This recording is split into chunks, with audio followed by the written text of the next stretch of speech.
ایک بوڑھی خاتون کا انٹرویو جنہوں نے اپنے شوہر کے ساتھ 50 سال کا عرصہ پرسکون طریقے سے ہنسی خوشی گزارا۔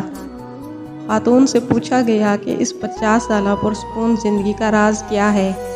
کیا وہ کھانا بنانے میں بہت ماہر تھیں، یا پھر ان کی خوبصورتی اس کا سبب ہے، یا ڈھیر سارے بچوں کا ہونا اس کی وجہ ہے، یا پھر کوئی اور بات ہے؟ بوڑھی خاتون نے جواب دیا، پرسکون شادی شدہ زندگی کا دار و مدار اللہ کی توفیق کے بعد عورت کے ہاتھ میں ہوتا ہے۔ عورت چاہے تو اپنے گھر کو جنت بنا سکتی ہے، اور چاہے تو اس کے برعکس یعنی جہنم بھی بنا سکتی ہے۔ اس سلسلے میں مال و دولت کا نام مت لیجیے۔ بہت ساری مالدار عورتیں جن کی زندگی اجیرن بنی ہوئی ہے، شوہر ان سے بھگا رہتا ہے۔ خوشحال شادی شدہ زندگی کا سبب اولاد بھی نہیں ہے۔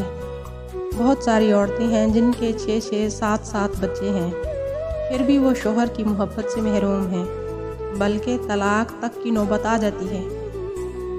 بہت ساری خواتین اعلیٰ سے اعلیٰ ترین کھانے پکانے میں ماہر ہوتی ہیں، دن بھر نیا سے نیا کھانا بناتی رہتی ہیں، لیکن پھر بھی انہیں ہر روز شوہر کی بدسلوکی کی شکایت رہتی ہے۔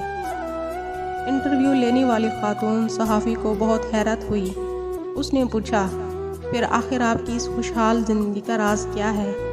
بوڑھی خاتون نے جواب دیا، جب میرا شوہر انتہائی غصے میں ہوتا ہے تو میں خاموشی کا سہارا لے لیتی ہوں، لیکن اس خاموشی میں بھی احترام شامل ہوتا ہے۔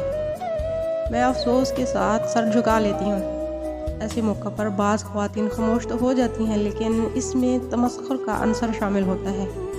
اس سے بچنا چاہیے۔ سمجھدار آدمی سے فوراً بھانپ لیتا ہے۔ نامہ نگار خاتون نے پوچھا، ایسے موقع پر آپ کمرے سے نکل کیوں نہیں جاتی؟ بوڑھی خاتون نے جواب دیا، نہیں، ایسا کرنے سے شوہر کو یہ لگے گا کہ آپ اس سے جان چھڑا رہی ہیں، اس کی کوئی بات سننا ہی نہیں چاہتی ہیں۔ ایسے موقع پر خاموش رہنا چاہیے، اور جب تک وہ پرسکون نہ ہو جائے اس کی کسی بات کی مخالفت نہیں کرنی چاہیے۔ جب شوہر کسی حد تک پرسکون ہو جاتا ہے تو میں کہتی ہوں، پوری ہو گئی آپ کی بات؟ پھر میں کمرے سے چلی جاتی ہوں، کیونکہ میرا شوہر بول بول کر تھک چکا ہوتا ہے، اور چیخنے چلانے کے بعد اب اسے تھوڑے آرام کی ضرورت ہوتی ہے۔ میں کمرے سے نکل جاتی ہوں اور اپنے معمول کے کاموں میں مصروف ہو جاتی ہوں، بس۔ خاتون صحافی نے پوچھا، اس کے بعد آپ کیا کرتی ہیں؟ کیا آپ بول چال بند کرنے کا اسلوب اپناتی ہیں؟ ایک آدھ ہفتہ بات چیت ہی نہیں کرتی؟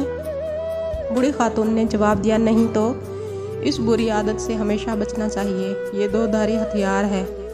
جب آپ ایک ہفتے تک شوہر سے بات چیت نہیں کریں گی، ایسے وقت میں جب کہ اسے آپ کے ساتھ مصالحت کی ضرورت ہے، وہ اس کیفیت کا عادی ہو جائے گا، اور پھر یہ چیز بڑھتے بڑھتے خطرناک قسم کی نفرت کی شکل اختیار کر لے گی۔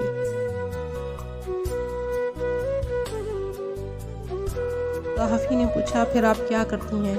بوڑھی خاتون بولی، میں 2-3 گھنٹے بعد شوہر کے پاس ایک گلاس جوس یا ایک کپ کافی لے کر جاتی ہوں، اور محبت بھرے انداز میں کہتی ہوں، پی لیجئے۔ حقیقت میں شوہر کو اس کی ضرورت ہوتی ہے۔ پھر میں اس سے نارمل انداز میں بات کرنے لگتی ہوں۔ وہ پوچھتا ہے، کیا میں اس سے ناراض ہوں؟ میں کہتی ہوں، نہیں تو؟ اس کے بعد وہ اپنی سخت کلامی پر معذرت ظاہر کرتا ہے اور خوبصورت قسم کی باتیں کرنے لگتا ہے۔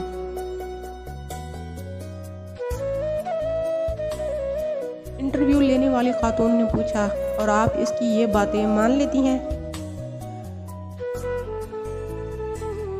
بوڑھی خاتون بولی، بالکل، میں کوئی اناڑی تھوڑی ہوں، مجھے اپنے آپ پر پورا بھروسہ ہے۔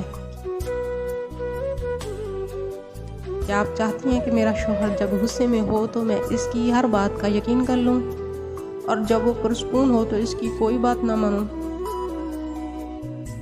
خاتون صحافی نے پوچھا، اور آپ کی عزت نفس؟ بوڑھی خاتون بولی، پہلی بات تو یہ کہ میری عزت نفس اسی وقت ہے جب میرا شوہر مجھ سے راضی ہو اور ہماری شادی شدہ زندگی پرسکون ہو۔